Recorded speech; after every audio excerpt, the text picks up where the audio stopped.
tonight I'm in Rawalpindi, Pakistan, and before going to bed I gotta try some desserts and wash it down with a salty lemon soda. The first dessert I'm going to try is a snack called jalebi, and you can kind of think of it as a funnel cake. It's basically a thick, simple batter, and my man here is using this rag as a cheesecloth, and he'll squeeze out the batter into hot oil so it fries. It's quite satisfying watching them swirl the batter into the oil, and typically the jalebis I've seen in Canada are much smaller, and they also have orange food coloring, which these guys don't bother doing. These ones are also really thick. Once it's fried, they'll strain off any excess oil and dump it into a simple syrup made from sugar, water, lemon juice, and cardamom pods. It'll sit in the syrup for a bit so the jalebi has some time to soak up all that sweetness, and that's pretty much it. And the spot that I'm at is called Grotto, and they've been making jalebis like this since 1983. And Grotto is so popular that I even saw some other jalebi spots in the area trying to mimic them, so I'm happy I'm with the OG jalebi man. This is dripping.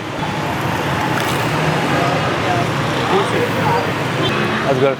It's crunchy. There's a big difference between eating jalebi fresh and like a few hours or like even a day. If you wait too long, it gets gummy, it gets chewy. This is nice and crispy, it's light.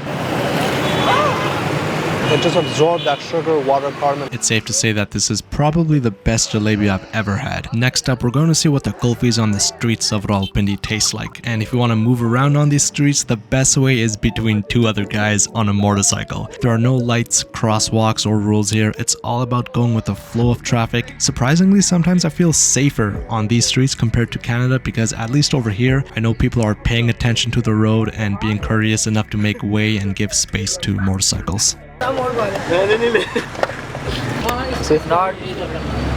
we got some regular Khoya milk kulfi with some badams with some almonds. What? You already know I like it. And technically, no, it's not Saturday my cheat day, but when I'm traveling, every day is my cheat day. Lastly, to finish off the night, we're gonna wash this down with something called Pappu lemon soda. Okay, so we arrived at Pappu soda. I don't see any lemons. So he comes prepared with the lemon juice, and then I guess he makes the soda on the spot. So in the glass goes lemon juice, followed by simple syrup, ice, and then the soda. And also everyone here has amazing luscious hair. It's almost like that's a prerequisite of working here.